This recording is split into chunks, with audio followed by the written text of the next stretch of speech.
প্রিয় ভাইরা আমার, সেই কোরআনের কথা আজকে আমাদের কাছে ভালো লাগে না, ভালো লাগে না, সত্যি কথা বলছি।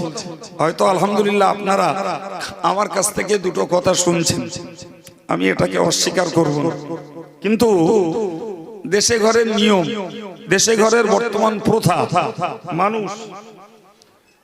মানুষ গজল বললে শোনে, শিল্পীদের দিয়ে গায়ক শিল্পীদের দিয়ে গজল গাওয়ালে তার প্রতি আকৃষ্ট, জীবনী বললে আর কাহিনী বললে তার প্রতি মানুষ আকৃষ্ট, ঘটনা বললে মানুষ তার প্রতি আকৃষ্ট, কিন্তু প্রকৃত কোরআন হাদিস বললে মানুষের ব্রেন ক্যাচ করে না, কথা বলে মানুষের রেডারে ধরা পড়ে না, কি বলছে কি জানি। তার মানে কোরআন না পড়ে কোরআন নিয়ে গবেষণা আর ভাবনা চিন্তা না করে আমাদের ব্রেন গুলো সব বদ্ধ হয়ে গেছে, ব্রেন গুলো সব বুঝে গেছে। ফলে একটু যদি চাপ পড়ে ব্রেনে, সে কথা আমরা আর ধরতে রাজি নই, সে কথা বুঝতে আর রাজি নই, বরং আমরা নরমালে কিছু শুনতে পেলি সেদিকেই বেশি আমরা আকৃষ্ট। তো একটা সুন্দর মজলিস, একটা নীরব নিস্তব্ধ পরিবেশ ভাই, সেজন্য আমি আপনাদের কাছে কোরআনের কিছু খাস কথা আপনাদেরকে শোনাচ্ছি। যাদের নসিবে আছে শুনুন, আর নসিবে না থাকলে আমার আর কিছু করার নেই। ভাই আমি মঞ্চের বক্তা, আপনারা আমার শ্রোতা। তা আমি দেখতে পাচ্ছি এই সমাজ ব্যবস্থাতে শরীয়ত বিরোধী অনেক কার্যকলাপ চলছে। এ ব্যাপারে আল্লাহর কোরআনের বার্তা আছে, নবীর হাদিসের বার্তা আছে। আমি দেখছি আমি এই সমাজের দোষগুলো যদি কোরআন হাদিসের আলোকে তুলে ধরি, লোকগুলো আমার উপরে রাগ করবে, আমার উপরে অসন্তুষ্ট হবে, হয়তো আমাকে আর দাওয়াত করবে না, কিংবা যে বা যারা আমাকে দাওয়াত করেছে তারা আমাকে ভালো হাদিয়া নজরানা আর সন্তুষ্টি চিত্তে দেবে না। অতএব দরকার নেই বাবা, এরা যা পারে করুক গে, যা, আমার টাইমটা পাস করতে পারলি আমার টাকা। এখন বলেন, নবীর উপরে আল্লাহ যে কোরআন নাজিল করেছেন তা যদি পৌঁছে না দিলে, নবী রাসূল হওয়ার দায়িত্ব পালন করেনি বলে প্রমাণ যদি হয়, তাহলে আমি দিনের পক্ষে একজন আলেম সেজে হকের বাণী, সত্যের বাণী, অন্যায়ের বিরুদ্ধে ন্যায়ের বাণী আমি যদি প্রচার না করি, তো কিয়ামতের দিনে আল্লাহর কাছে ইমাম হিসাবে, আলেম হিসাবে, মুফতি হিসাবে, পীর সাহেব হিসাবে আল্লাহ পাকের কাছে কৈফিয়ত দিতে হবে না। তো বাহ, আপনারা তো ফাইন উত্তর দিলেন। কৈফিয়ত দিতে একদম কোনো ছাড় নাই, কোনো ছাড় নাই। তুমি ইমাম হও, আলেম হও, মুফতি হও, পীর সাহেব হও, যেই হও না কেন, তুমি যখন দিন প্রচারে, ধর্ম প্রচারে দায়িত্ব নিয়েছো, তাহলে তোমার যতটুকু জ্ঞান আছে ওই জ্ঞানটুকু তোমাকে তোমার বেল্টের ভিতরে, তোমার এরিয়ার মধ্যে, তোমার যেখানে কথা চলে সেখানে তোমার পৌঁছে দেওয়ার দায়িত্ব। কোন স্বার্থে, কোন স্বার্থে, সম্মানের স্বার্থে, অর্থের স্বার্থে, নেতৃত্বের স্বার্থে তুমি সত্যকে গোপন করতে পারবে না। তুমি কোন অবস্থাতেই অন্যায়টাকে হজম করতে পারবে না।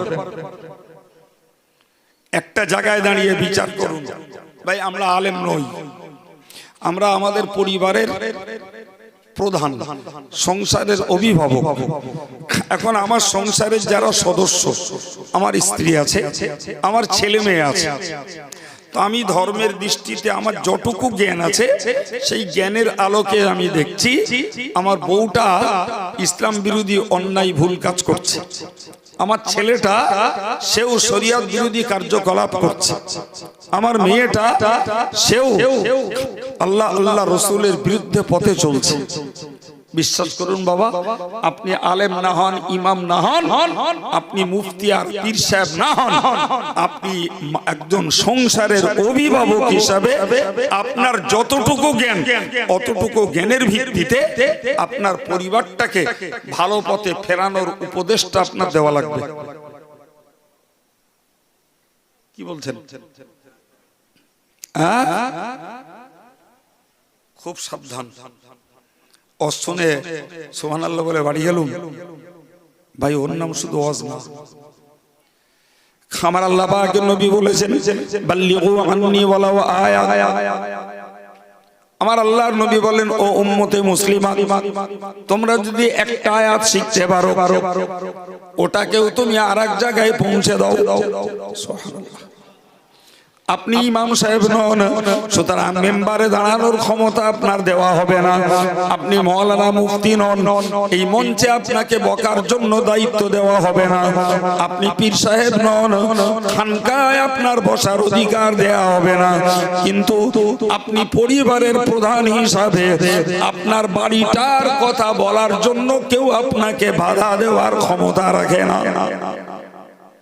আপনি আপনার স্ত্রীকে নামাজি হতে বলবেন, পর্দায় থাকতে বলবেন, তাকে আপনি বিনম্র ভদ্র কথা বলতে বলবেন, কি তার গলার আওয়াজটাকে নিচু করতে বলবেন, কি আপনার ছেলেটাকে তাসটাকে ছাড়তে বলবেন, ছেলেটাকে জুয়া খেলাটা বন্ধ করতে বলবেন, জি ছেলেটাকে আপনি গালিগুলোজ মিথ্যাচারটাকে বন্ধ করতে বলবেন।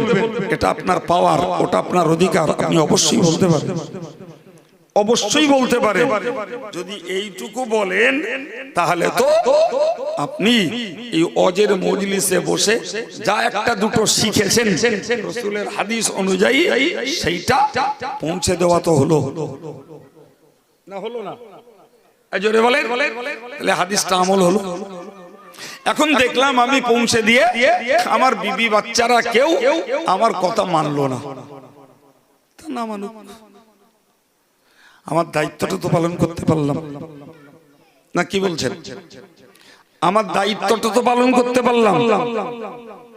হাদিস শরীফে এসেছে রাসূল করিম সাল্লাল্লাহু আলাইহি ওয়াসাল্লাম বলেছেন, জি এমন একটা জমানা আসবে যে জমানাতে তোমরা দেখতে পাবে, যে জমানাতে তোমরা দেখতে পাবে যে ছেলে বাপের কথা নিচ্ছে না, ছাত্র শিক্ষকের কথা নিচ্ছে না, মুরিদ পীর সাহেবের কথা নিচ্ছে না, ছাত্র মাস্টারের কথা নিচ্ছে না। আচ্ছা ভাই, এরকম পরিস্থিতি আজকের যুগে সত্য ঘটছে না, ঘটে না? তো সাহাবীরা বললেন হুজুর ওই রকম একটা পর্যায়ে যদি আমরা পড়ি তা আমরা করবোটা কি? একটা প্রশ্ন। আমরা যদি বেঁচে থাকি তো আমার আলাওয়ালাদেরা আমার কথা নিবে না, কি আমি শিক্ষকতা করব তা আমার ছাত্র আমার কথা নিবে না, তো এরকম অবস্থাতে কি করব? আল্লাহ পাকের নবী বললেন আদু ইলাইহিম হাক্কাহুম ওয়াসআলিল্লাহ লাকুম। ওগো উম্মতে মুসলিমা, ওই সময়ে তুমি তোমার ডিউটিটা পালন করো, তোমার দায়িত্বটা তুমি পালন করো, তোমার পাওনা গন্ডা তুমি আল্লাহর কাছে চেয়ে নাও। সুবহানাল্লাহ, একটু মন খুলে বলে, তুমি তোমার দায়িত্ব পালন করো। তুমি স্বামী হিসাবে স্ত্রীকে পর্দানসীনা, ধার্মিকা, আল্লাহওয়ালি হওয়ার জন্য, বানানোর জন্য বলো এবং চেষ্টা করো। তোমার বাচ্চাটাকে তুমি নামাজি মুসল্লি বানানোর চেষ্টা করো, তোমার মেয়েটাকে তুমি পর্দা আবৃতা বানানোর তুমি চেষ্টা করো, ওটা তোমার ডিউটি। জি এরপরে তোমার অধীনে যারা, তারা যদি ওটাকে কার্যকর না করে তোমার লস নেই। আমি রাসূল বলছি তোমার যেটা পাওনা ওটা তুমি আল্লাহর কাছ থেকে চেয়ে নিও। জোরে বলেন, আর একটু জোরে বলেন। তাহলে তুমি যে দায়িত্বটা পালন করছো, তোমার কষ্ট, তোমার মেহনতের মূল্যটা কেউ না দিলেও আল্লাহ তোমায় দেবে। আমি ওয়াজ করলাম বেনামাজির নামাজ পড়ার জন্য, সুদখোরকে সুদ ত্যাগ করার জন্য, গান ভক্তকে গান বাদ দেওয়ার জন্য, বেপর্দার মায়েদেরকে পর্দা আবৃতা হওয়ার জন্য, যুবকগুলোকে বললাম জি তোমরা গান, জুয়া, তাস, মদ এগুলোকে বাদ দাও, তোমরা মোবাইলটা রাফ ইউজ করে ফ্রি ফায়ার আর পাবজি খেলাটা বাদ দাও। জি যতটুকু আল্লাহ মনে করালেন কিছু কথা বললাম, আমার শ্রোতারা সে কথাগুলো ধরে নেন, দাম দিল না, শ্রোতারা দাম দিল না, নেকির কাজটা করলো না, পাপের কাজটা ছাড়লো না, আর আমি তো বলে চলে যাবো জি তো আমি যে আল্লাহর বান্দাদের, আমার ভাইদের বোনেদের, এদের যে হেদায়েতমূলক দুটো কথা বলেছি, কেউ না জানলেও আল্লাহ তো জানে। তাহলে আমার পাওনা গন্ডা কে দেবে? জি আরে আজগার জামার পয়সা দেবে, ওটা আমার পাওনা গন্ডা নয়। আমার পাওনা গন্ডা আল্লাহর কাছে। আজগার তো দেবে আমার তেল খরচ, আমার কষ্টের মূল্য, আমার ড্রাইভার খরচ, আমার সময়ের মূল্য। অজের মূল্য থোড়াই আজগার দেবে? কথা বলে অজের মূল্য দেবে? অজের মূল্য কে দেবে? জোরে বলে। সুতরাং আমরা যদি আল্লাহর দ্বীনের পক্ষে আমাদের পরিবারের কাছে এই দায়িত্বটা পালন করি, তাহলে আমাদের মূল্য কে দেবে? সুতরাং আমি অনুরোধ করে বলবো, আসগার আলী বছরে একটা করে সভা দেবে, আর তার পছন্দনীয় বক্তাদের আনবে, আর আমাকে ধরুন প্রতি বছর রাখছে। তো আমি বলে বেরিয়ে গেলাম, এক বছর আগে এখানে এসেছিলাম আর এক বছর পরে এলাম, মাঝখানে এখানে কে হজ করেছে না করেছে আমি জানি না। আমি আপনাদেরকে অনুরোধের সঙ্গে বলতে চাইছি, বাবু বিশ্বাস করুন, এই আসগারের বাড়ি শুনুন আর মসজিদে শুনুন, ওই মাঝে মধ্যে খামসা কাটা এক আধ দিন ওয়াজ শুনলে এ জাত সমাজ হেদায়েত হবে না। আমার কাছ থেকে লিখে স্ট্যাম্প মেরে নেন, হেদায়েত হবে না। হেদায়েত যদি এই জাত আর সমাজকে করতে হয়, জীবনী বলে না, কাহিনী বলে না, শুধু লেকচার শুনে না। আমার একান্ত অনুরোধ, প্রত্যেকটা পরিবারে আমাদেরকে হুজুর হওয়া লাগবে। বুঝতে পারেননি? কি হওয়া লাগবে? কি হওয়া লাগবে? বাপের হুজুর হতে হবে, স্বামীর হুজুর হতে হবে। বাপ হুজুর হলি ছেলে মেয়ে সোজা হবে, স্বামী হুজুর হলি বউ সোজা হবে, ভাই হুজুর হলি ছোট ভাই বোনগুলো সোজা হবে। আপনি বলবেন হুজুর আমরা হুজুর হব, জীবনে মাদ্রাসায় পড়িনি, মাদ্রাসার চৌকাঠ ডিঙাইনি, এই তো আপনাদের হুজুর বানানোর শিক্ষা তো দিয়ে দিচ্ছি। আবার মাসায় যেতে হবে, এই তো দিয়ে দিচ্ছি। এটা কি? এটা বড়দের মাদ্রাসা নয়? বলেন বলে। আরে বাবা, ওটা শিশুকালেদের ছোট বয়সে পড়ার জন্য মাদ্রাসা। প্রকৃত কোরআন হাদিসের আলোচনার মজলিস গুলো কি বড়দের জন্য মাদ্রাসা নয়? কি ভাবছেন আপনি? তলেবুল ইলম শুধু ওরা না, যে তলেবুল ইলমদের পায়ের নিচে ফেরেশতারা নূরের ডানা বিছিয়ে দেয়, এটা শুধু মাদ্রাসার ছাত্ররা না, যারা খালিস নিয়তে ওয়াজের মজলিসে বসে এদের পায়ের নিচেও ফেরেশতারা নূরের ডানা বিছিয়ে দেয়। সুবহানাল্লাহ।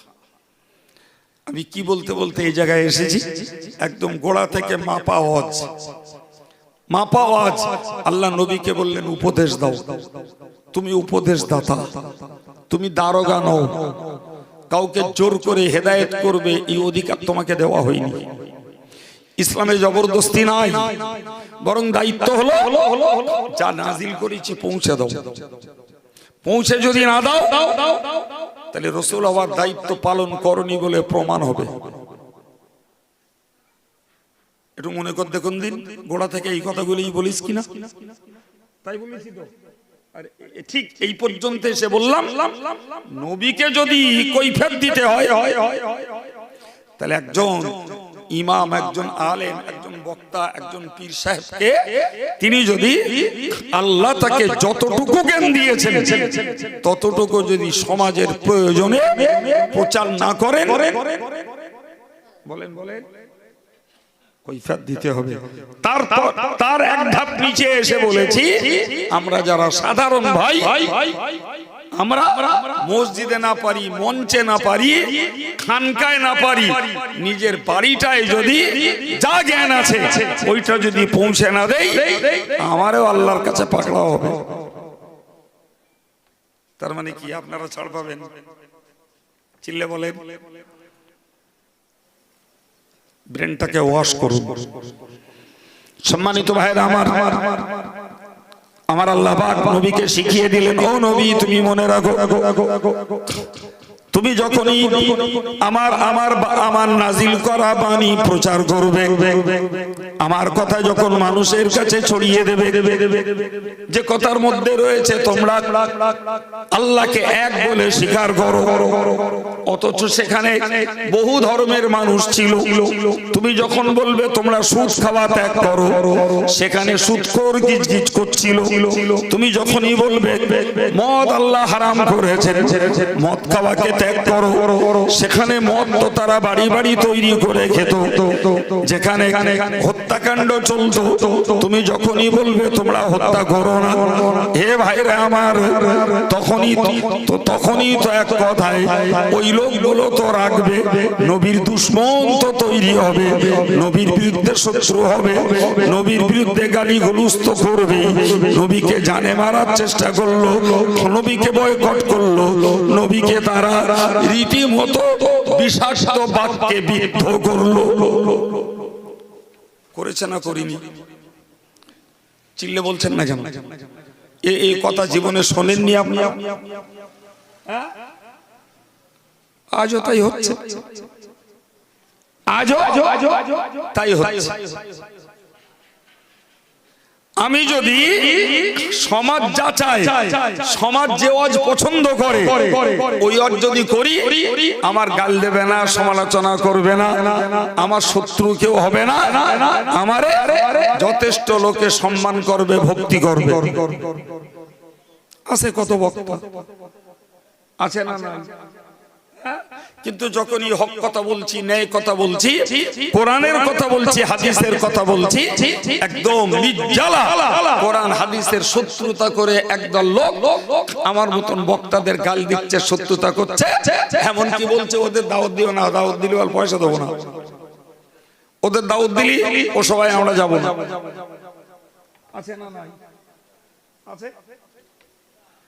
আপনি আপনার পরিবারটাকে হেদায়েতের বাণী শোনাবেন, আমার কাছ থেকে লিখে সই করে নেন, আপনার বউ আপনার বিরুদ্ধে দাঁড়াবে, আপনার ছেলে আপনার বিরুদ্ধে দাঁড়াবে, আপনার মেয়ে আপনার বিরুদ্ধে দাঁড়াবে। বিশ্বাস হয়? প্রমাণ নেবেন? আপনি বলেন দিন বাড়ি গিয়ে বউগুলোরে যে বে বাড়ি আর যাওয়া হবে না। কেরাম মানে দেখি?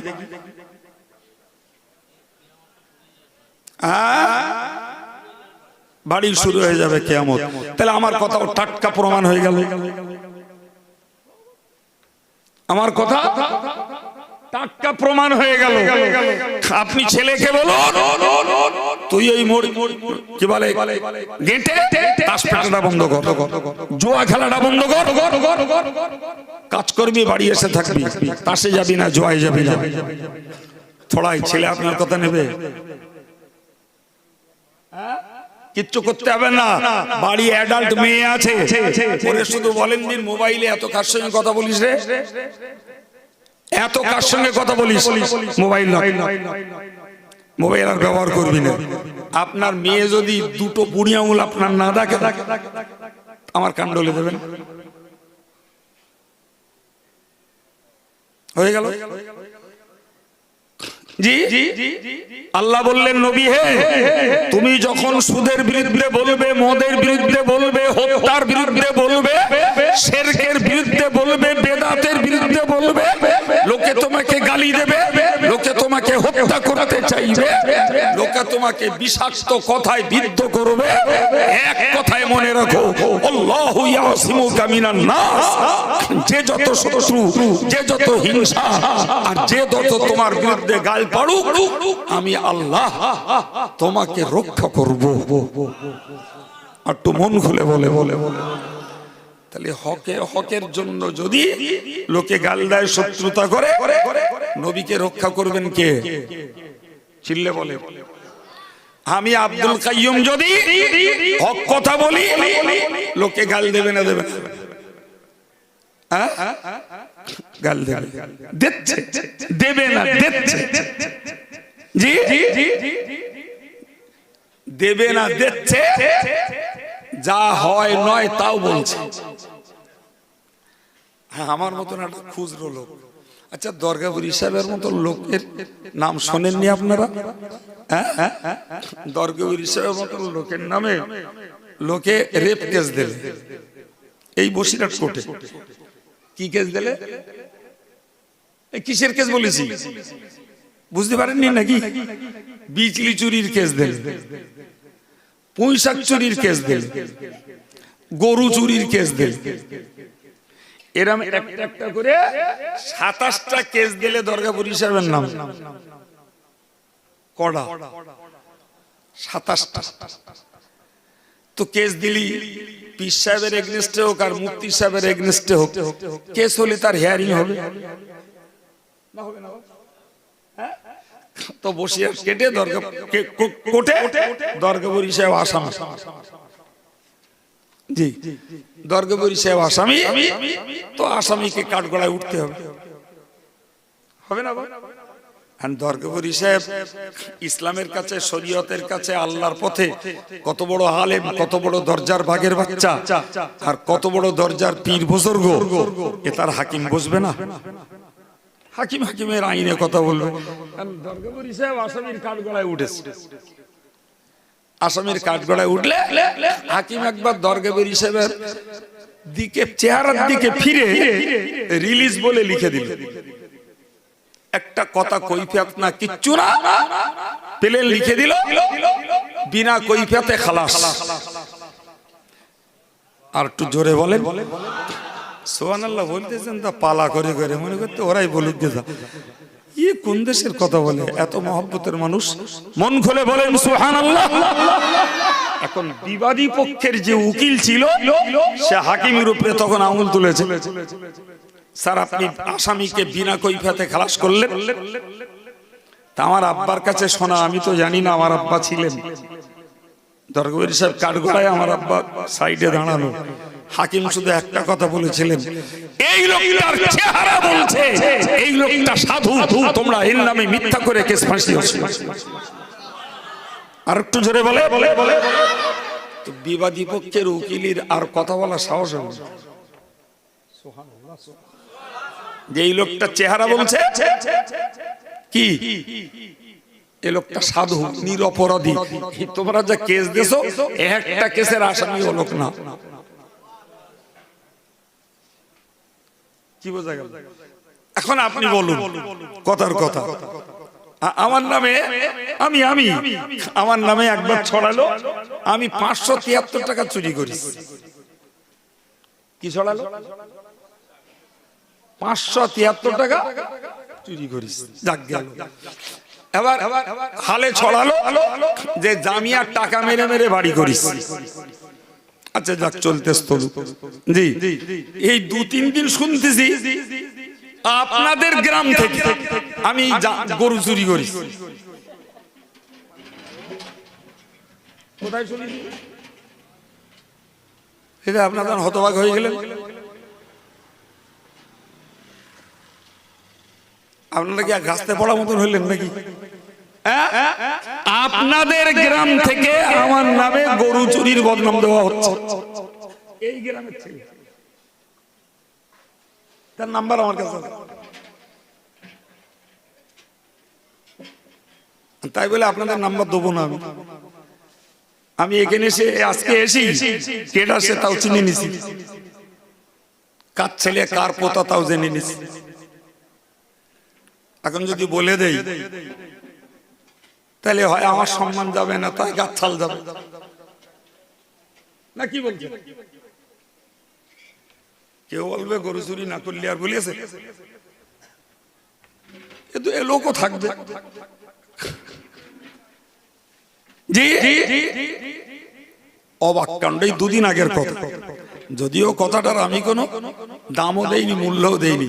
এখন কথার পৃষ্ঠে মনে এলো তাই বললুম, ওই পর্যন্ত, এর বেশি আর আপনাদের বলবো না। কিন্তু কথাটা এই জন্যই জোর করে বললুম যে এই গ্রামের ছেলে। তাহলে আর কি শুনতে চাচ্ছেন? আর কি শুনতে যাচ্ছেন? আল্লাহু আকবার। প্রিয় ভাইরা আমার, তো আমি আপনাকে কি বলতে চাইলাম, নবীকে আল্লাহ বললেন, নবী তুমি যখন শিরকের বিরুদ্ধে বলবে, তুমি যখন সুদের বিরুদ্ধে বলবে, মদের বিরুদ্ধে বলবে, নারী নির্যাতনের বিরুদ্ধে বলবে, তুমি যখন জুয়ার বিরুদ্ধে বলবে, লোকে তোমাকে মারতে যাবে, ধরতে যাবে, গাল দেবে, তোমাকে হত্যা করার চেষ্টা করবে, আমি আল্লাহ রক্ষা করব। আলহামদুলিল্লাহ। এখন বলুন, নবীর আদর্শের পথে দাঁড়িয়ে একজন আলেম যদি নবিয়ানা কাজ করে, তার নামে কিছু গাল, কিছু বদনাম ভাগে পড়বে না? পড়বে না? রক্ষা করবে কেডা? আমাদের মসজিদের ইমাম সাহেব ভাই, তিনি ইমাম, তো তিনি যদি একদম নির্ভেজাল সত্য কথা বলছি, তিনি যদি মেম্বারে দাঁড়িয়ে তার মহল্লার মানুষদের হেদায়েতের জন্য সব কথাগুলোকে খুলে বলে, ও ইমামের সব বাড়ি ভাত উঠবে উঠবে উঠবে। ইমাম যদি মনে করে বাবা দরকার নেই, পেটটা পকেটটা দুটোই চলতেছে, এরা যা পারে করুক, দিয়ে সময় হলে আল্লাহু আকবার, চলছে চলবে। বলেন বলেন। আর যদি বলে তোমার বউটা কেন ঘোষ বাড়ি যায়, তোমার মেয়েটা কেন ঘোষ বাড়ি যায়, তুমি কেন লটারি কাটো, তুমি কেন চিট ফান্ডের ব্যবসা করো, তুমি কেন বনির ফারাজটা ফাঁকি মেরে খাচ্ছ, ও ইমামের চাকরি সদ্য বটতলায়, এতে কিচ্ছু বলে না জানো। আমি তো মাঠে কথা বলতেছি মনে হচ্ছে। বলে সত্যকারের যদি ঈমান থাকে, আমার নবী ওই দেশের ইহুদি, খ্রিস্টান, কাফের, মুশরিক, তারকা পূজক, সূর্য পূজক, কাউকে আমার নবী ভয় পাননি। যথারীতি নবী বলেছেন, হাক্কানি আলেমেরা তারা জীবনে কাউকে ভয় পাননি। সত্যকারের যিনি আল্লাহর পথের প্রতীক, খাঁটি একজন ইমাম সাহেব, মুসল্লিরা তার চাকরি রাখবে না, নেবে, তার চাকরি রাখবে না, চাকরি তাকে বাতিল করে দেবে, তার বেতন দেবে না, বেতন তারা আটকে দেবে, ওটা কথা নয়। আমার মহল্লার মুসল্লি তোমরা, তোমার হেদায়েতের জন্য তোমার বিরুদ্ধে ত্রুটিটা তুলে ধরা তো আমার কোরআন আর হাদিসের পক্ষে খেদমত, ঠিক না ভুল? আমার রক্ষা করবে কে?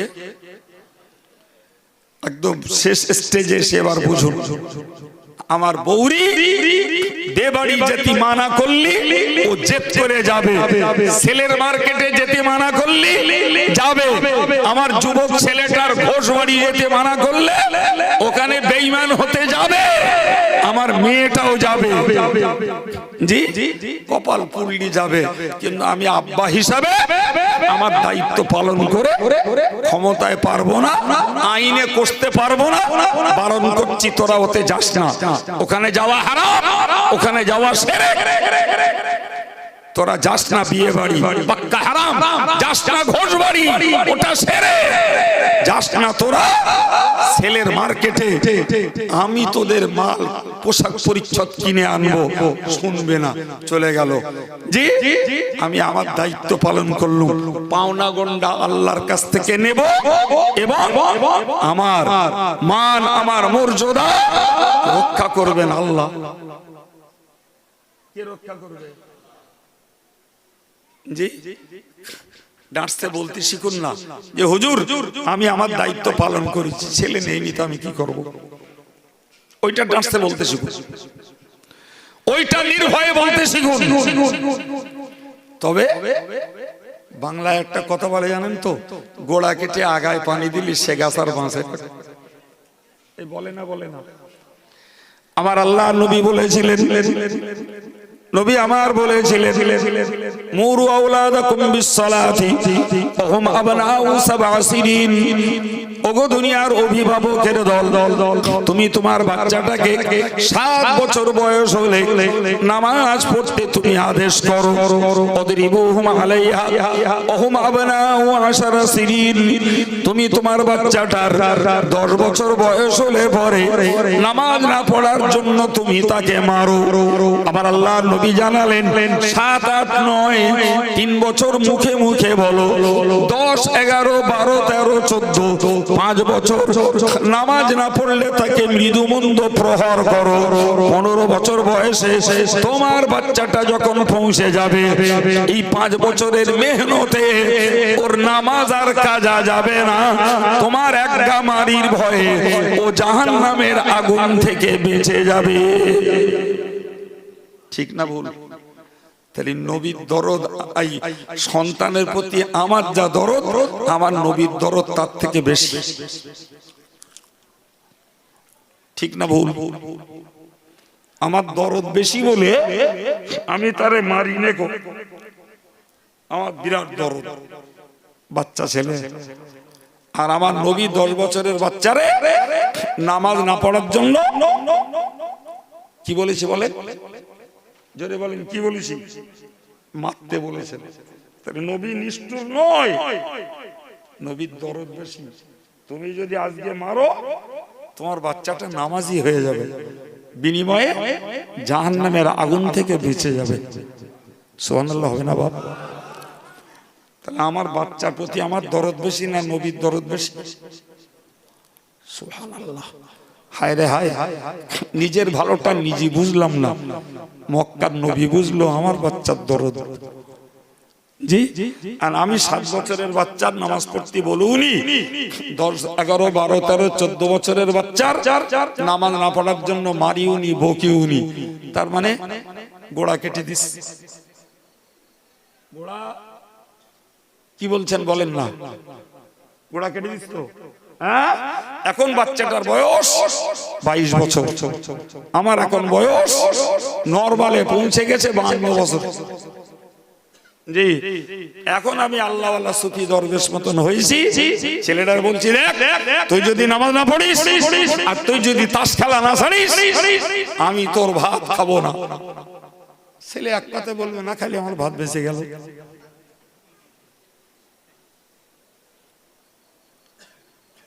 আর আপনার যদি কিছু থাকে, আমার কথা যদি না শুনিস, এক পুরো জমি তোর দেবো না। সব জমি এখন আমার নামে, রাখো তোমার জমি। হাঁটলুম, ওর কত বন্ধু রয়ে, আর জমি তুমি দেবা, তোমার ঘাড় দেবে। তুমি দেবা, তোমার ঘাড় দেবে।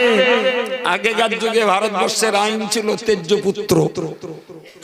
যদি কোনো বাপ বেটারে ডিট করতো তেজ্য পুত্র বলে, ও আর জমি জায়গায় পেত না। এখনকার ডিট হচ্ছে, আইন হচ্ছে, তেজ্য পুত্র লেখো, জমিটা দেতাই লেখো। সেই যদি ছেলের জমি দিয়ে দিলে, তা কি ও টাইট করলে তুমি? তেজ্য পুত্র লেখো, জমিটা দিয়ে লিখে দাও। কি বুঝছেন? আমার কথা কিছু বুঝতে পারছেন? এখন বলে এর নাম কি বললুম? গোড়া কেটে ওতে আর হবে। রাত 1:30টার সময় শেষ করেছি। একটা লোক আমারে মানে অনিচ্ছার উপরে, আমার শারীরিক তখন আর ভারসাম্য নেই, না হুজুর আমার বাড়ি একটু চলে। বারবার লোকটা বিরক্ত ধরাচ্ছে, সত্যি অনিচ্ছার উপরে গেছি। গিয়ে দেখি তার মা আছে বেঁচে, তার স্ত্রী আছে, 2টো ছেলে, ছেলে 2টো জোগাড় করেছে। আমার বাপ বলছে, বলে হুজুর আমার এই ছেলে 2টো নামাজ পড়ে না। তা আমি ওকে বলেছি, নামাজ যদি না পড়ে তাহলে ওর আমি ভিটে জায়গা দেবো। আমি মনে মনে মনে মনে বলছি, জোরে বলিনি তখনও, আমি মনে মনে বলছি, তুমি ভিটে জায়গা না দিলে ওর বইয়ে গেল। তারা সব সান্ডালো ছেলে, ওইরকম 25-27 বছর বয়স, ওর জায়গা না দিলে ওকে কিছু দেয় আসে। তা আমি ওকে বললাম, বাবা মূর্তি যখন হবে বাবা, তা নামাজ কালামটা পড় বাবা, এরকম করছি কেন? তোর আব্বা বলছে। ছেলে 2টোর যা দেখলুম, খারাপ বলা যাবে না তাদের, তারা খুব একটা খারাপ না, ভালো। বলছে হুজুর সত্যি কথা বলতে কি, আমার বাপ আমার কাছে ছোটবেলায় কিচ্ছু শেখায়নি। বাপের সামনে বলতে, যাই হোক আমরা ছোটবেলায় কিছু না শেখার জন্য যা হওয়ার তা হয়েছে। নামাজ পড়তুম না, নামাজ পড়তুম না, তাস খেলতুম, জোয়া খেলতুম, তবু আপনার রস শুনে, হাফেজ সাহেব হুজুর কেবলা রস শুনে আমরা নামাজ কালাম ধরেছি, ওই অন্যায়গুলো বাদ দিয়েছি। তবে হুজুর বুঝতে তো পারতেছেন, একে যুবক ছেলে, তাতে আবার কাজ কামে থাকি, একাদক তো নামাজ আমার একটু উল্টোপাল্টা হয়, ঠিক এরকম তো আমরা সেটাও চেষ্টা করি যাতে না হয়। তো আমার বাপ ওই এক তো কাজা গেলি বাড়ি তোলপাড় করবে। আচ্ছা বলেন হুজুর, আমাদের বিয়ে দেওয়া হয়েছে, ওইভাবে যদি বাড়ি তোলপাড় করে তাতে একটা খারাপ লাগে না? আচ্ছা ছেলে দুটো খারাপ বলছে? হ্যাঁ না বলে? আমি ছেলে দুটোর কথা শুনে আর বাপটার বললুম, আমি ভাই এরা যে কথা বলছে ঠিক, তা বলছে হ্যাঁ হুজুর ঠিক। ঠিক যদি তাহলে আপনি ওরম করছেন, ওদেরকে মানিয়ে চলুন, ওরা তো আলহামদুলিল্লাহ ভালো পথে ফিরেছে। জি সে লোক তিরিবিরি করছে না, আমি ওসব জবরদস্ত করবো না, অমুক করবো না, তমুক করবো না। কি বলবো আপনারে, বড় ছেলেটা একটা কথা যা বললো, আমার আর মুখ খোলার কোনো জায়গা নেই, একদম নিস্তব্ধ হয়ে গেলাম। বড় ছেলেটা বলছে, বলে হুজুর আমার বাপের একটু জিজ্ঞেস করেন দিন, 38 বছর বয়স পর্যন্ত আমার বাপ কোথায় ছিল?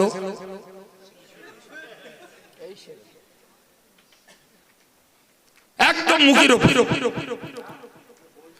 তখন সে বাপের আর আম্বি তাম্বি আর নি, তখন বাপ শুধু বলতেছে না আমি তো ভালো হয়েছি। ছেলেরা তখন বললে, তা আমার ঘরে বয়স হোক, আমরা তোমার থেকে ভালো হয়ে যাবেন।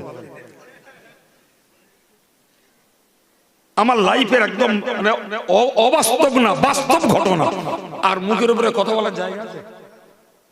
তার মানে বোঝা যাচ্ছে ছেলেদের কথা শুনেই ও বাপ ছিল পুরো কড লাইন।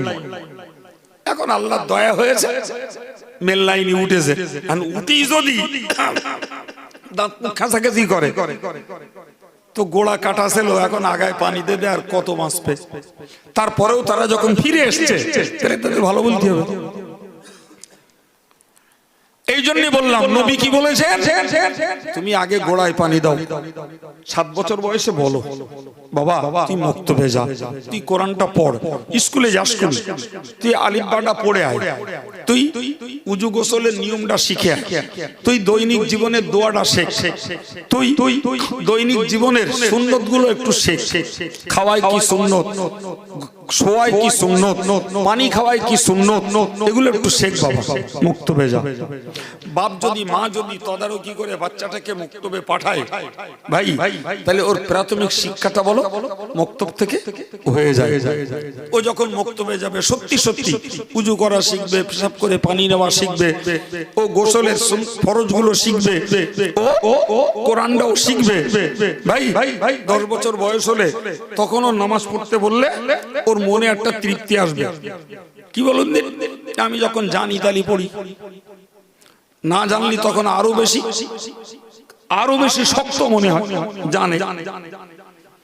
সম্মানিত ভাইরা আমার, আমি আপনাকে ওয়াজ করছিলাম, রাসূল বলেছেন 7 বছর বয়সে বাচ্চাকে নামাজ পড়তে আদেশ করো, 10 বছর বয়স হলে তাকে তুমি এবার প্রয়োজনে মারো, 15 বছর বয়সে তোমার বাচ্চা নামাজ না পড়লে তার নামে গোনা লেখা হবে, তোমার বাচ্চা গান শুনলে গোনা লেখা হবে, তোমার বাচ্চা যদি মোবাইলে ফ্রি ফায়ার আর পাবজি খেলে গোনা লেখা হবে, তোমার বাচ্চা সাবালেগ হয়ে গেছে, সে যখন পর স্ত্রী পর কন্যাকে লোভনীয় দৃষ্টিতে দেখবে গোনা লেখা হবে, সে যদি মদ খায় জুয়া খেলে গোনা লেখা হবে।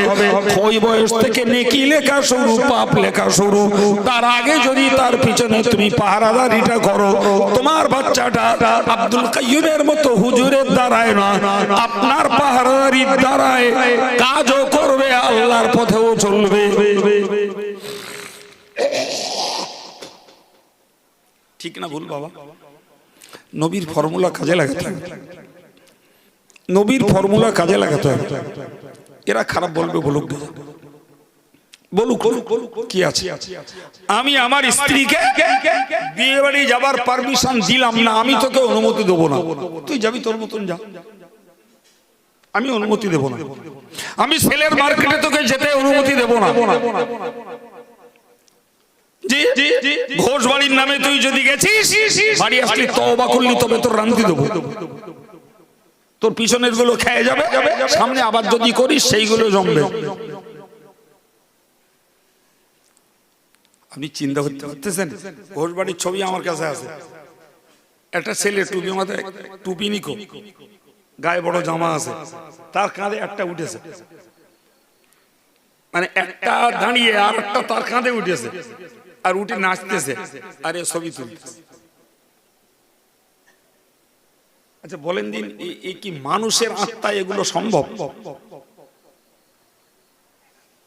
বিশেষ করে যাদের ভিতরে কলেমার বাণী রয়েছে, কি করে সম্ভব ওইটা?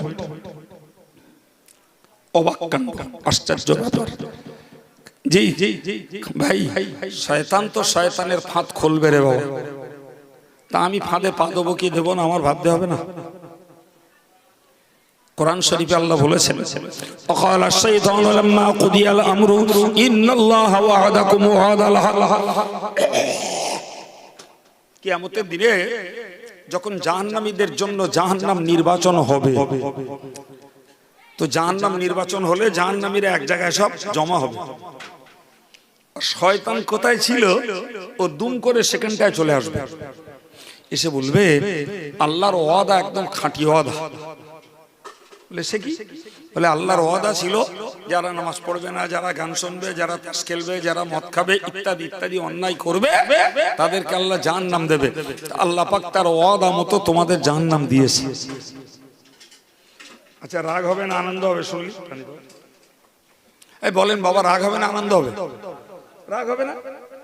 একেতে জাহান্নামের জ্বলন এখন সামনে, আর তাতে শয়তান এসে কাটা ঘায়ে নুনের ছিটি দিচ্ছে, বলতে আল্লাহ একদম খাঁটি ওয়াদা পূরণ করেছে।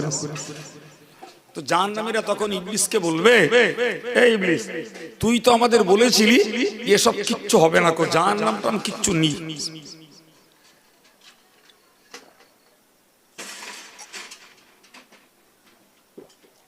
আলহামদুলিল্লাহ, ইবলিস তুই তো বলেছিলি জাহান্নামটা কিচ্ছু নেই, যদি হয় তুই আমাদের রক্ষা করবি। আল্লাহ তো জাহান্নাম দিয়েছে, তুই আমাদের ঠেকা। ইবলিস তখন বলবে, আল্লাহ ওই কথাটাও কোরআনে তুলে দিয়েছে, বলবে ওয়া'আদতুকুম ফাআখলাফতুকুম, বলে ঠিকই আমি ওয়াদা করিলাম, তবে আমার ওয়াদা আমি ভঙ্গ করলাম। রাগ বাড়বে না বাড়বে না? তো মানুষেরা তখন তাফসীর কারকেরা লিখেছেন, ওকে দাঁতে দাঁতে পেশাই করবে। মানুষ যখন বিরাট রেগে যায়, দাঁত মুখ খেসাখেসি করে, তো মানুষেরা তখন শয়তানকে এরকম করবে। তো শয়তান তখন বলবে যে তোরা আমার উপরে ওরকম করছিস কেন? কেন করছিস? মা কানা লি আলাইকুম মিন সুলতান, দেখ তোদের উপরে আমার কোনো ক্ষমতা ছিল না, তোদের উপরে আমার কোনো, এই বলেন, কোন অধিকার কিচ্ছু ছিল না। আমি তোদেরকে খাওয়া দেইনি, আমি তোদেরকে ফসল দেইনি, আমি তোদেরকে সুস্থ রাখিনি, আমি তোদেরকে নিঃশ্বাস দেইনি, আমি তোদেরকে সূর্যের তাপ দেইনি, আমি তোদেরকে রহমতের বৃষ্টি দেইনি, কিচ্ছু দেইনি আমাদের, যে তোদের কাছে আমি কিছু দাবি করব এরকম কোন খেদমত, কোন পরিষেবা আমি তোদের দেইনি। তবে একটা কাজ আমি করিলাম, সেটা হলো ইল্লা আন দাআউতুকুম ফাস্তাজাবতুম লি, আমি তোদেরকে আমার পথে ডেকেছিলাম। কি করেছিলাম? জোরে বলেন বাবা। তোদেরকে আমার পথে ডেকেছিলাম। আমি মাঝে মধ্যে বলি রে বাবা, রাজনীতির নেতারা যে দল করে তার দলে লোক ডাকে, ধর্মনীতির লোকেরা যে দল করে তার দলে লোক ডাকে। আমরা অল ইন্ডিয়া সুন্নতুল জামাত সংগঠন করি, লোকেদের বলি এর সদস্য হন, বঙ্গনুর পত্রিকা পড়ুন, কি জামিয়ার ইসাল সাহেবে আসুন, এর পক্ষের কাজের দিকে মানুষকে ডাকি। আমরা ডাকি না বাবা? আর আপনি আসবেন কি আসবেন না, সাহায্য করবেন কি করবেন না, আপনি আমাদের সদস্য হবেন কি হবেন না, বঙ্গনুর পত্রিকা পড়বেন কি পড়বেন না, আপনার নিজস্ব একটা চিন্তা আছে, নিজস্ব একটা চাহিদা আছে, আপনার নিজের একটা ইচ্ছা আছে, সিদ্ধান্ত আছে, আপনি আপনার সিদ্ধান্ত মতো কাজ করবেন। আমি বলতেই পারি কিয়ামতের দিন জাহান্নামের দরজার সামনে দাঁড়িয়ে ইবলিস ওই কথাটাই বলবে, মা কানা লি আলাইকুম মিন সুলতান, তোমাদের উপরে আমার কোনো অধিকার ছিল না, ইল্লা আন দাআউতুকুম, কেবলমাত্র আমি তোমাদেরকে ডেকেছি, এইটুকুই করেছি, ফাস্তাজাবতুম লি, তোমরা তোমাদের স্বার্থে আমার ডাকে সাড়া দিয়েছো। তোমাদের স্বার্থ আমি বলেছি নামাজ পড়তে কষ্ট আছে, তোমরা দেখো সত্যি কষ্ট, নামাজ না পড়লে আরাম, শীতকালে উজু করতে হচ্ছে না, রোজা না রাখলে আরাম, আষাঢ় মাসে না খেয়ে শুকুতি হচ্ছে না, দান না করলে আরাম, কষ্ট করে টাকা আয় করেছি আর লোকে দিতে হচ্ছে না, আবার সুদ খেলি টাটকা পয়সা আয়, ওদিকে জুয়া খেললি কোনোদিন লাখ কোনোদিন ফাঁক, সব রকম আছে, লটারি কাটলি যদি একবার বাদে 10 টাকায় 1 কোটি, লাভ তো তোমরা বুঝে নিছো, তোমরা তো লাভ বুঝে নিছো, আমার দোষ দিচ্ছে কেন, আমার উপরে দাঁত মুখ খেঁচাখেঁচি কেন করছো? সুতরাং শোনো, আমি সত্যি কথা একটা বলি, ফালা তালুমুনি অলুমু আনফুসাকুম, আমারে তিরস্কার করো না, আমাকে ভৎসনা দিও না, আমাকে গালমন্দ করো না, আমার নামে দাঁত মুখ খেঁচাখেঁচি করো না, যদি কিছু করতে ইচ্ছা হয় নিজে নিজের নামে করো। আচ্ছা, শয়তান আর জুতো কি করে ভিজে মারবে? এই কথাটা আল্লাহ কোরআনে তুলে দিয়েছেন যে বান্দা, আজকে তোরা শয়তানের চলে পড়ে যা মন চাচ্ছে করছিস, কিন্তু কিয়ামতের দিনে শয়তান তোদের নিয়ে এই খেলা খেলবে এবং লেটেস্ট বলবে, মা আনা বিমুসরিখিকুম ওয়া মা আনতুম বিমুসরিখিয়া, তোমরা আমাকে বাঁচাতে পারবে না, আমিও তোমাদেরকে বাঁচাতে পারবো না, চলো সবাই মিলে জাহান্নামে যাই। সত্যি কথা, হ্যাঁ প্রিয় ভাই আমার, এখন আপনাকে আমাকে ভাবতে হবে বাবা, যে আমরা যারা শয়তানের কবলে পড়ছি, জি, তাতে আমরা ঠকছি না জিতছি? জ্ঞান বুঝ আল্লাহ কারুর কম দেয়নি, কারুর কম দেয়নি। এই জন্য আমি আপনাদেরকে আজকের আয়াত শুরু করেছিলাম যে মানুষের কাছে হেদায়েতের বাণী, ভালো কথাটা বলতে কম করলে হবে না বাবা, আর অন্যায়টা মানুষকে কর্ণগোচর করতে বাদ দিলে হবে না। দেখ বাবা, এটা করিস না, এটা ভুল, এটা অন্যায়, সে মানুক না মানুক, আমার ডিউটিটা অভিভাবক হিসাবে আমাকে পালন করতে হবে। আল্লাহ পাক কোরআন শরীফে বলেছেন, ইয়া আইয়ুহাল্লাযীনা আমানু, ও ঈমানদারেরা, কু আনফুসাকুম ওয়া আহলিকুম নারা, তোমরা নিজে জাহান্নামের আগুন থেকে বাঁচো এবং তোমার পরিবারটাকে জাহান্নামের আগুন থেকে বাঁচাও। সুবহানাল্লাহ। ভাই, এই দায়িত্ব আল্লাহ আমাদেরকে একলা চাপায়নি বাপ, এই দায়িত্ব আল্লাহ আমাদেরকে একলা চাপায়নি। আপনি জানেন, আমার নবীকে আল্লাহ বলেছিলেন, ও আনজির আশিরাতাকাল আকরাবিন, ওগো নবী, তোমার পরিবার পরিজন যারা, তোমার নিকটতম আত্মীয় স্বজন যারা, ও নবী, তুমি ওদেরকেও জাহান্নামের আযাবের ভয় দেখাও, ওদেরকেও জাহান্নামের আযাবের। আচ্ছা, নবীর উপরে দায়িত্ব চাপাচ্ছেন আল্লাহ যে তুমি তোমার পরিবারকে জাহান্নামের আযাবের ভয় দেখাও, তাহলে আমাদের উপরে ও দায়িত্ব চাপবে না চাপবে না?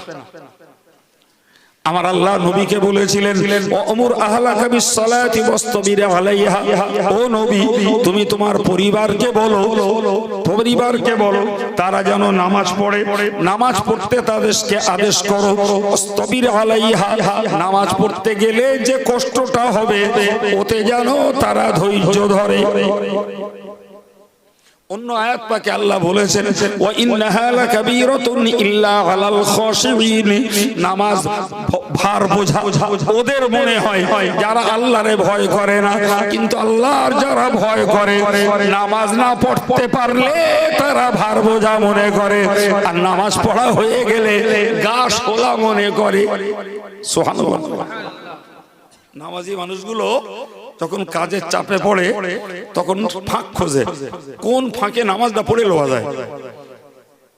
আর নামাজটা পড়া হয়ে গেলি বলে খাওয়া 2 ঘন্টা পরে হবে না, নামাজটা তো পড়া হয়েছে। সুবহানাল্লাহ। তাহলে কি বোঝা গেল?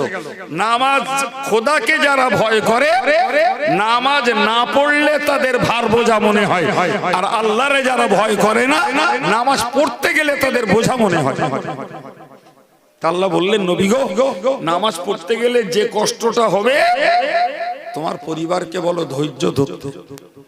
এরপরেও আল্লাহ বললেন আমার উম্মতদেরকে জানিয়ে দাও নবী, যদি নামাজ পড়তে গিয়ে কারোর যদি রোজগারে ঘাটতি পড়ে, পড়তেই পারে, দোকানদার মানুষ নামাজ পড়তে গেলে 2টো খরিদ্দার কম হবে, চাষি মানুষ নামাজ পড়তে গেলে চাষ ফেলে রেখে বাড়ি আসতে হবে, জি ব্যবসায়ী মানুষ ব্যবসা বন্ধ করতে হবে।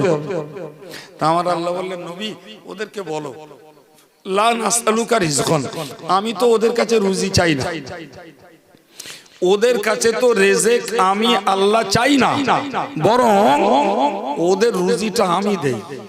সুবহানাল্লাহ, আল্লাহু আকবার। আমার তো রুজি লাগে না, ফলে আমি আমার বান্দাদের কাছে রিজিক রুজি তো চাই না, বরং নাহনু নারযুকুক, ওদের রিজিকটা ওদের রুজিটা আমি দেই। আল্লাহু আকবার। তাহলে ওরা আমার নামাজ পড়তে গেলে কাজের ক্ষতি হবে, আমার নামাজ পড়তে গেলে রান্না বন্ধ হয়ে যাবে মেয়েদের, আমার নামাজ পড়তে গেলে দোকানে খরিদ্দার কম হবে, আমার নামাজ পড়তে গেলে ব্যবসায় ঘাটতি পড়বে, আমার নামাজ পড়তে গেলে 2 কাঠা জমি ধান রোয়া কম হয়ে যাবে, এ ভাবনা ওদের আসে কেন? তোদের কাছে আমি রুজি চাই না, আমি তো তোদেরকে দেই না। কে দেয়? জোরে বলেন কে দেয়? একদম একদম আল্লাহ দেয়। আল্লাহ বললেন বান্দা আনতুম তাজরাউনা, এই চাষ কি তোমরা করো? আম নাহনুজ জারিউন, নাকি চাষ আমি করি? তোমরা করো না আমি করি চাষ। কে করে? জি তো বাহ্যিক দৃষ্টিতে দেখছে হুজুর চাষ তো আমরাই করি, আমরা ধান রুচ্ছি, আমরা সময় মতন সার দিচ্ছি, আমরা সময় মতন কীটনাশক তেল দিচ্ছি, আমরা সময় মতন পানি দিচ্ছি। আচ্ছা বাদদা তুমি ও পর্যন্ত করেছো ঠিক আছে, তোমার ক্ষমতায় কেরাম কুলায় তুমি ওই ফলনটা আবার ফলাও দি, ওই পর্যন্ত তুমি করেছো আমি মেনে নিছি, ওটা তো তোমার করতেই হবে। তোমারে আমি কর্মঠ বানিয়েছি, পঙ্গু বানাইনি, ল্যাংড়া বানাইনি, তাহলে তোমাকে তো কাজটা করাই লাগবে, ফলনটা ফলাও। জি একদম ধান ফুলো মুখো রগ রগ করছে, আল্লাহ দিয়ে দিলে একটা ঝাপটা, ধানের বদলে বাড়ি উঠলো চিঠি। আল্লাহ বলল মাঠ ভোর, জি কপি আছে, পটল আছে, আলু আছে, মূলো আছে, কত কিছু। জি আল্লাহ দিলে 8 ঘন্টার শিলাবৃষ্টি, কপি পটল সব শেষ, আর আলু খেতে পানি বাঁধলো, কত তাড়াতাড়ি তুলবি, পস্তি পস্তি বেরোবে। ঠিক না ভুল? আল্লাহ কোরআনে এক কথায় বলেছেন লাউ নাশাউ লাজআলনাহু হুতামা, তোরা চাষ করছিস বলছিস, আমি আল্লাহ ইচ্ছা করলে তোর কৃত ফসলগুলো খড়কুটো বানিয়ে দিতাম, দেইনি বলি তাই খেয়ে তাহলে তোদের বাবুগিরি। আল্লাহ খড়কুটো বানিয়ে দিতে পারতেন না? পারতেন না? সুতরাং তোকে তোর কাছে রুজি আমি চাই না, বরং তোর রুজিটা আমি দেই, তোর রুজিটা আমি দেই, আবার আমি তোর কাছে চাই। সুবহানাল্লাহ।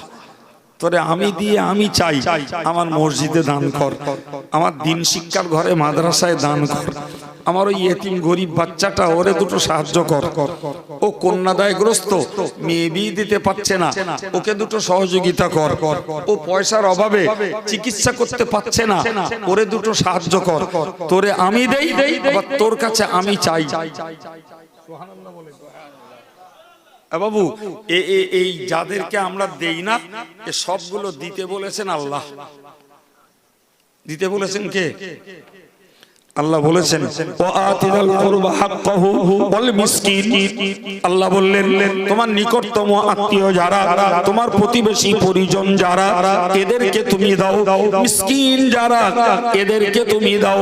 ও বান্দা ওয়ালা তুবাযির তাবযীরা, খবরদার খবরদার নিজের খরচের ক্ষেত্রে অপচয় তুমি করো না বান্দা, অপচয় তুমি করো না, বরং তোমার প্রয়োজনটা মেটাও, আর অতিরিক্ত যা আছে তার থেকে তুমি কিছু স্টক করো, কিছু গরিবের সেবাও দাও। সুবহানাল্লাহ। আল্লাহ পাকের নির্দেশ ব্যালেন্স আছে, সমতা আছে, ভারসাম্য আছে। আল্লাহর নির্দেশে আল্লাহ আমাদেরকে ফকির হয়ে যেতে বলিনি বাপ, বলেছে নাকি? একদম না, একদম বলিনি, বরং আল্লাহ নিষেধ করেছে তুমি এত দান করো না যে তোমার বাচ্চারা পরের কাছে হাত পাতে। সুবহানাল্লাহ বল। তাহলে ইসলামের দানেরও একটা ব্যালেন্স আছে। জি, আমি কি বলতে বলতে এই জায়গাটা এলাম। আল্লাহ বললেন বান্দা নবী তোমার পরিবারকে তুমি নামাজ পড়তে বলো, নামাজ পড়তে যে কষ্টটা হবে ধৈর্য ধরতে বলো, আর নামাজের জন্য ওরা যেন রুজির চিন্তা না করে, বরং ওদের রুজি তো আমি দেই, ওদের রুজি আমি দেই, ফলে ওদের রুজির ঘাটতি পড়বে ও ভাবনাটা ওরা কেন ভাবে? কথা বলে আমরা ভাবি না, ভাবি না জি, এই ভাবনাটা ভাবতে আল্লাহ নিষেধ করছেন। সম্মানিত ভাইরা আমার, কোরআন বলছে আলতাকুম মিনকুম উম্মাতুন ইয়াদউনা ইলাল খায়র ওয়া ইয়ামুরুনা বিল মা'রুফ ওয়া ইয়ানহাউনা আনিল মুনকার ওয়া ইউসারিউনা ইলাল খায়রাত উলাইকা হুমুস মিনাস সালিহিন। সুবহানাল্লাহ বললেন তোমাদের মধ্যে কিছু মানুষের এমন হওয়া উচিত, তোমাদের মধ্যে কিছু মানুষের এমন হওয়া উচিত যারা মানুষদেরকে ভালো পথের দিকে ডাকবে, ভালো কল্যাণের দিকে ডাকবে। ভাইরা আমার, ওই কল্যাণের দিকে ডাকছে ইমাম সাহেব, কল্যাণের দিকে ডাকছে মসজিদে ইমাম, ডাকছে মঞ্চের বক্তা, ডাকছে কোন পীর সাহেব, কোন প্রবক্তা। প্রিয় ভাইরা আমার, সেইখান থেকে আমরা জ্ঞান নিচ্ছি যখন, আমাদের উচিত কর্তব্য হলো আমাদের পরিবারটাকেও কল্যাণের দিকে ডাকা। বাবা খা পর, ব্যবসা বাণিজ্য কর, স্ত্রীটাকে বললাম দেখো সংসার চালাও, হাঁস মুরগি গরু ছাগলের সেবা দাও, নামাজ কালামটা কাজা করো না, ভালোর দিকে ডাকলাম। আল্লাহ বললেন ভালোর দিকে ডাকার দুটো পদ্ধতি, ইয়ামুরুনা বিল মা'রুফ ন্যায় কাজের আদেশ করবে, ওয়া ইয়ানহাউনা আনিল মুনকার এবং অন্যায় কাজের নিষেধ করবে। ভালোর দিকে যিনি ডাকবেন তিনি ন্যায় কাজের আদেশ করবেন, আর অন্যায় কাজে এই একটা আর একটার বিজড়িত।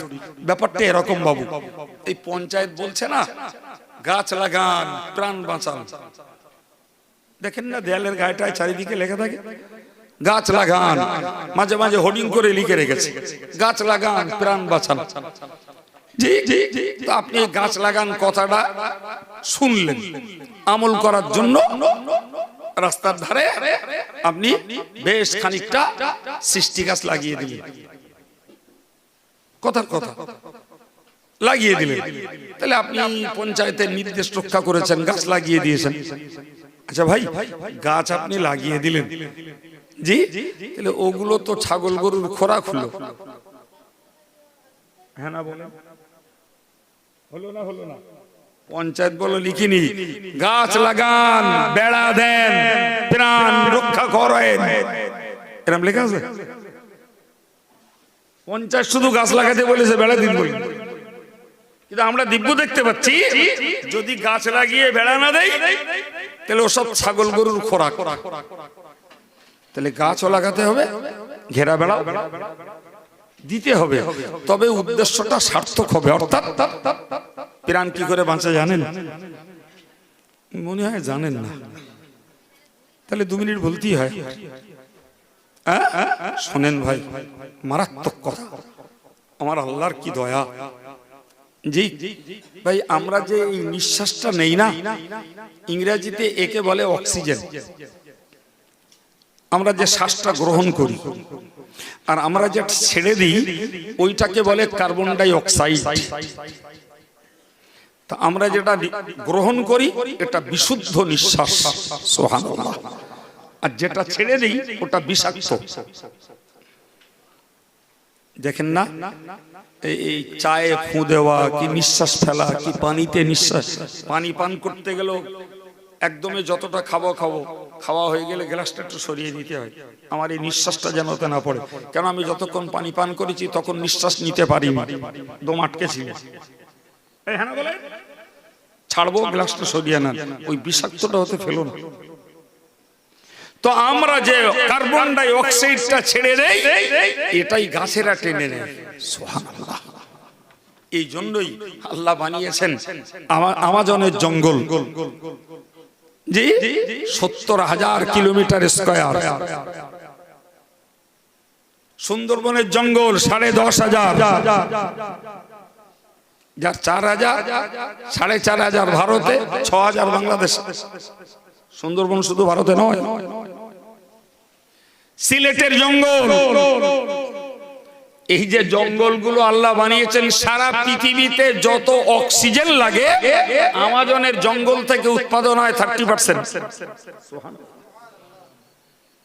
আপনাকে চাষ করতে হবে না, জমি ফেলে রেখে দেন, আপনাতেই তাতে গাছপালা উৎপন্ন হবে। দেখছেন না বাড়ির পিছনে আনাচে কানাচে যেখানে সংস্কার করা নেই, আপনি নারকেল গাছ, আম গাছ লাগাননি, কাঁঠাল গাছ লাগাননি, একটা জায়গাও খালি আছে না, জঙ্গল ভর্তি আছে। বলে কবর খোলাগুলো অনেক মানুষ ইচ্ছা করে সাফ করে দেয়, করবেন না, ওতে মৃতের প্রতি অবিচার করা হয়। কবরের উপরে জন্মানো গাছগুলো যে তসবিহ পড়ে এর সওয়াব এই মুর্দারা পায়।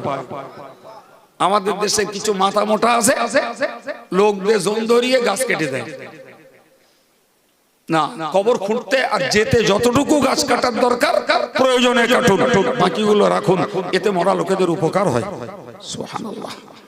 জি, গোটা কবরস্থান জঙ্গলে ভরা, ওরাও সওয়াব পাচ্ছে, আমরাও অক্সিজেন পাচ্ছি, সুবহানাল্লাহ। এই জন্যই পঞ্চায়েত বলে গাছ লাগান প্রাণ বাঁচান।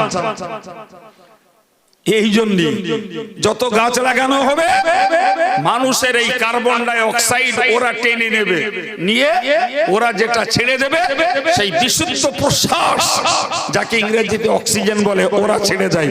তাহলে আমরা নেই অক্সিজেন, দেই কার্বন ডাই অক্সাইড, গাছেরা নেই কার্বন ডাই অক্সাইড, দেয় অক্সিজেন। আমি কি বোঝানোর জন্য ফট করে এই কথাটা বললাম বাবু? এই জন্য বললাম, আল্লাহ বলেছেন বান্দা সৎ কাজের আদেশটা করো, অন্যায়ের নিষেধটা করো। তার মানে সৎ কাজের আদেশ করো মানে ধরো গাছ লাগাও, আর অন্যায় নিষেধ করো মানে বেড়া দাও। কথা বোঝা গেছে কি? তাহলে সৎ কাজকে যদি রক্ষা করতে হয়, কেন ওটা তো আমল নামায় উঠবে, তাহলে পাপ কাজটা কমাতে হবে, তাহলে সতের পাল্লাটা ভারী হবে। আর এদিকে শত করে গেলুম, অশত করে গেলুম, তাহলে পাল্লায় পাল্লায় তো প্রতিযোগিতা হবে।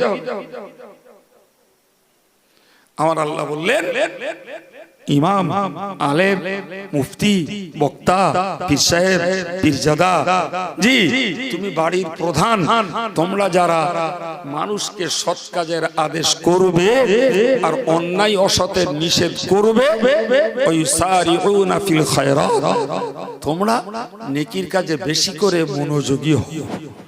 তোমাদের মধ্যে যেন ঘাটতি না থাকে, তোমাদের মধ্যে যেন স্বাভাবিক। আমারটাকে চুলনি, আমি যদি ফকিরহাটখোলা বাজারে যদি টাক পোকার ওষুধ বিক্রি করি তো লোকে নেবে কেন? এক কথা তো বলবে ভাই তোর ওষুধে যদি টাক পড়া বন্ধ হতো তাহলে তোর মাথায় চুল থাকতো। এখন অগত্যা বলতে হবে এক ভাইরে বাবুরে আমার এই টাক পড়েছে বলি আমি এই ওষুধ আবিষ্কার করেছি, আমার পড়েছে পড়ুক, তোরা ব্যবহার করে দেখ তোর কার পড়বে না। এছাড়া বলার লাইন নেই। বাপ নামাজ পড়ে না, ছেলেরে কেমনে বলবে?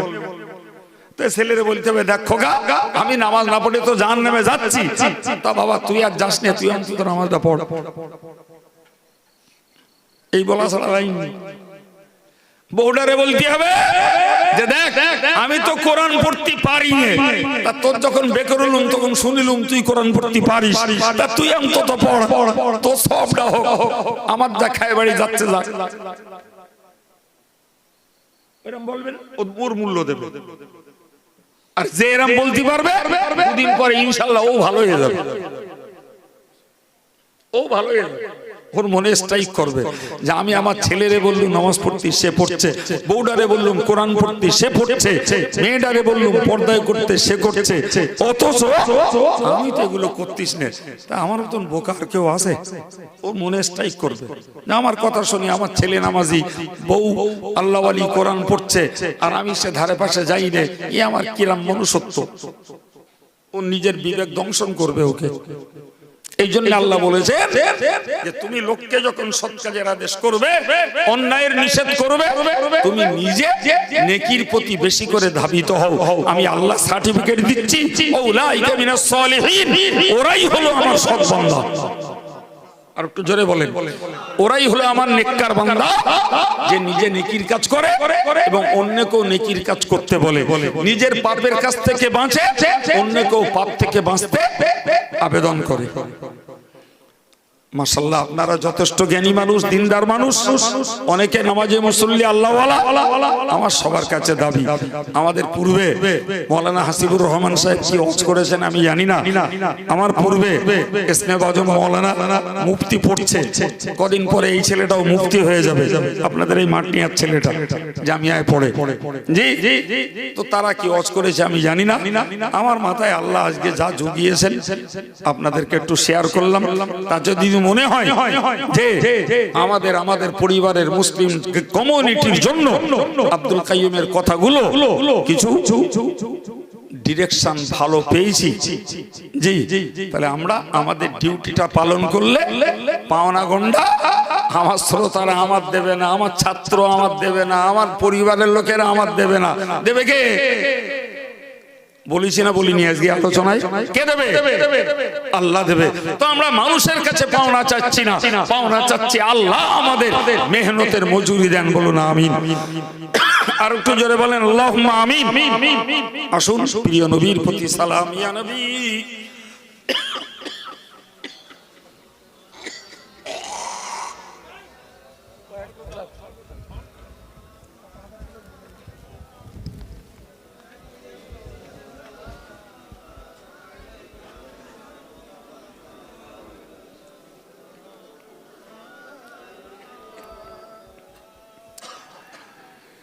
উড়িল আল্লাহর বাণী, পোহালো দুঃখ রজনী, করিল জগৎ নুরানি, আমিনার নয়ন মনি, ইয়া নবী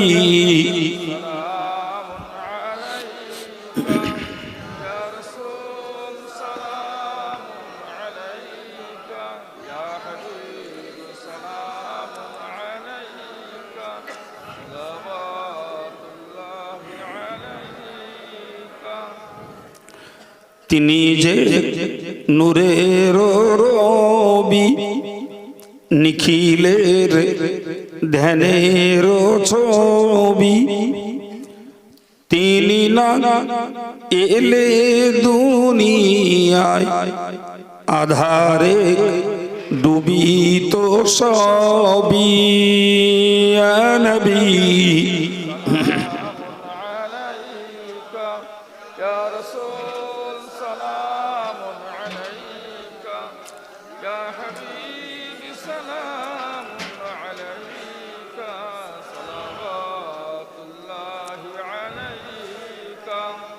চাঁদ সূরজ আকাশে ভাসে, সে আলোয় হৃদয় নাশে। এলে তাই হে নবরবি, মানবের মনের বিকাশে। ইয়া নবী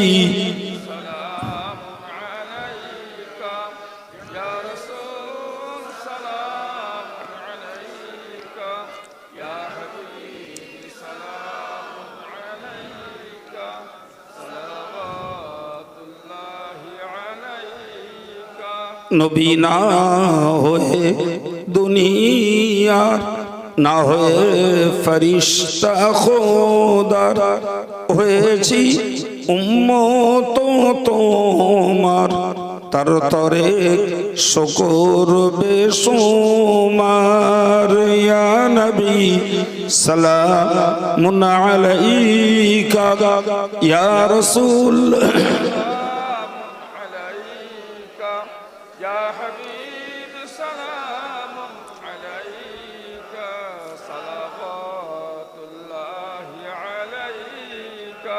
يا رب صل وسلم دائما ابدا على خير خلقه بجاه رب السلام برغزید نبی پر اپنے مدام بلغ العلا بکماله کشفت دجا بجماله حسنت جميع خصاله صلوا عليه وآله। সম্মানিত ভাইরা, গত বছর এই মজলিসে জামিয়ার জন্য আপনাদের কাছে দুটো পয়সা চেয়েছিলেন, আপনারাও কিছু দিয়েছিলেন, আমাদের মায়েরাও কিছু দিয়েছিলেন। তো জামিয়ার ইসালে সবের দাওয়াত দিচ্ছি বাবু, আগামী পয়লা, দোসরা, তেসরা ফাল্গুন সকলেই যাবেন। আর সেই সঙ্গে আমাদের এখানকার দু একটা ছেলে জামিয়ার এক একটা 10 টাকার 20 টাকার বিল কুপনও নেয়। তো আমি এই মুহূর্তে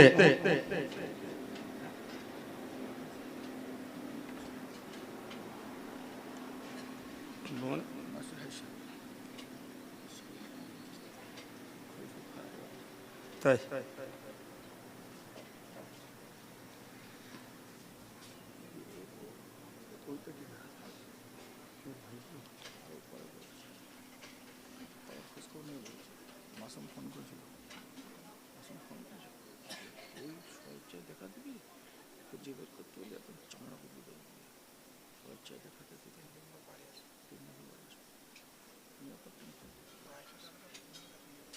আচ্ছা আচ্ছা,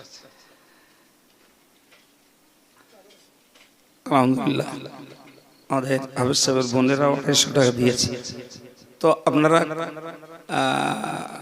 যদি দেওয়ার ইচ্ছা থাকে তাহলে আমাদের এই যাচ্ছে তাহলে দেন, আর যদি বলেন না হুজুর এখন আর দেবো না পরে দেবো, তাতেও কোনো কষ্ট নেই। মাশাআল্লাহ, বড় বোন উমরায় যাচ্ছে, বড় বোন তিনিও 500 টাকা দিয়েছেন, আলহামদুলিল্লাহ। তো আপনাদের সকলের প্রতি আমার একবার ঘুরে আসো না, কেউ দিক না হাতে চলে আসবে। দেখেন বাবা, যদি 10-20 টাকা কেউ জামিয়ার জন্য দিতে ইচ্ছুক হন, বাড়ির মানুষ তো সবাই কাছে থাকতেও পারে নাও পারে, থাকলে একটু সহযোগিতা করেন। কারণ জানেন তো আমাদের এই প্রতিষ্ঠানগুলো এভাবেই দান সংগ্রহ করেই চলে।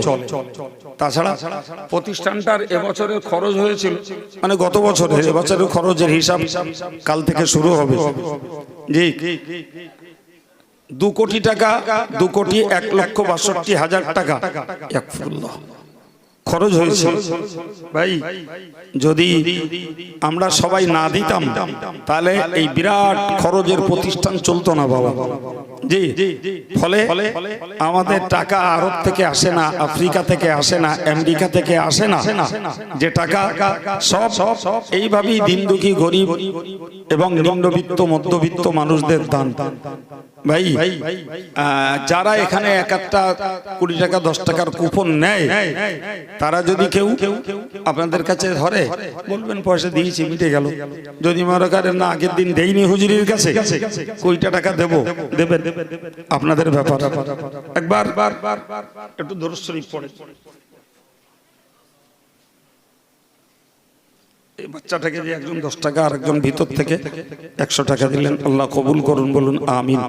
নারে তাকবীর। সবাই একটু বিসমিল্লাহ সহ সূরা ফাতিহা, ইখলাস, দরুদ শরীফ একটু পড়ে।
যে যা পড়েছেন সবর সানির জন্য হাওলা করুন।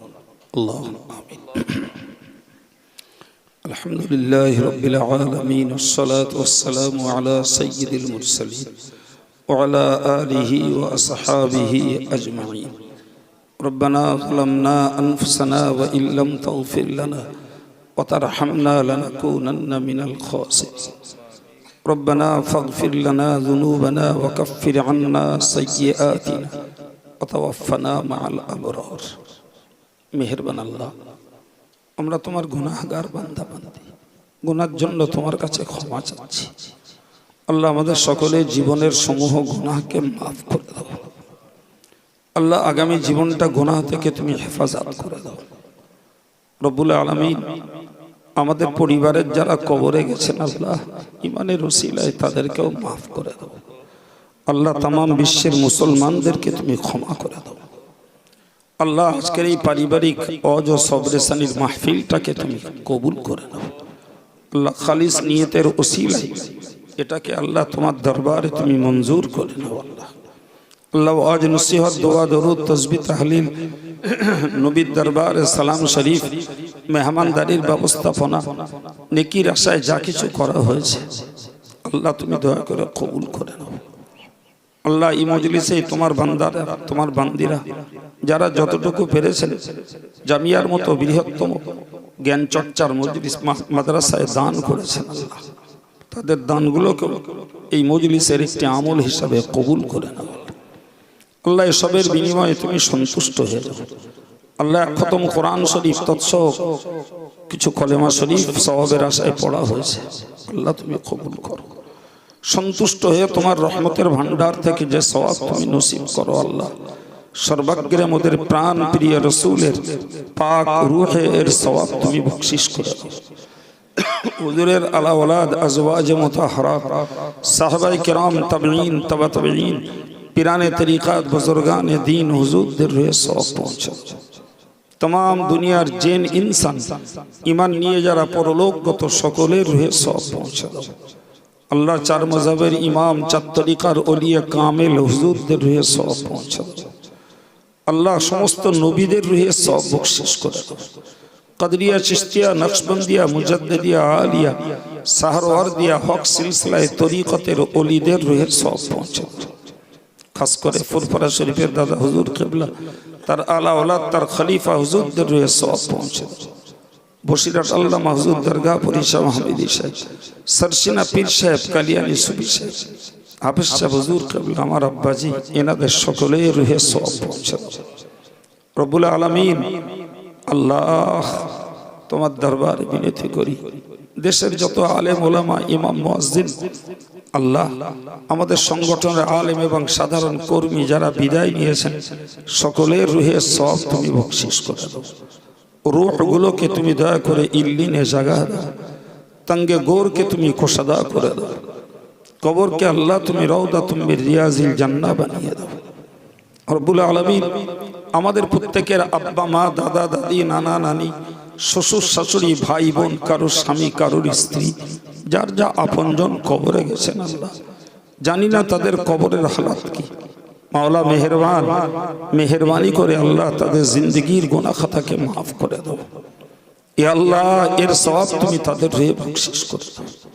আল্লাহ খাস করে আমার স্নেহভাজন হাফেজ সাহেবের আব্বা মা তার দাদা দাদি পূর্বপুরুষ দোয়ার কাঙাল যারা আল্লাহ সকলের প্রতি এর সওয়াব তুমি বখশিশ করে দাও। তার আব্বার কবরের দরজাকে তুমি বুলন্দ করে দাও আল্লাহ। মাকে তুমি মেহেরবানি করে ক্ষমা নসিব করে দাও আল্লাহ। হে আল্লাহ আমাদেরকে যতদিন বাঁচাও আল্লাহ, মরতে আমাদেরও হবে আল্লাহ।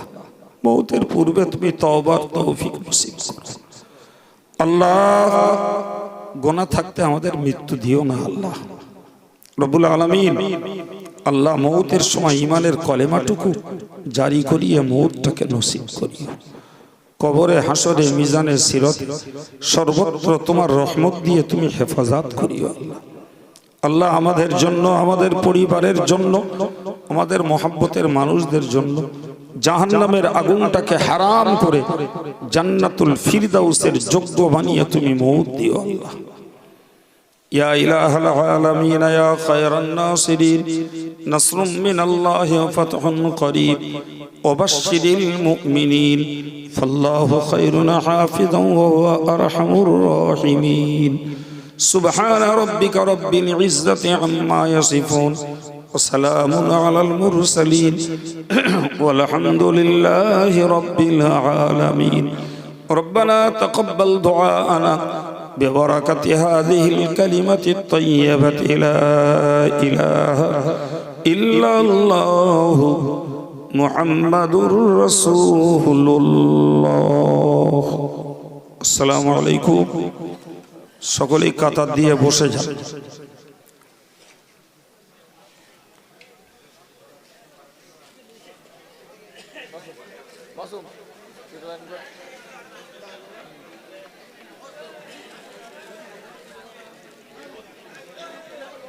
ভালো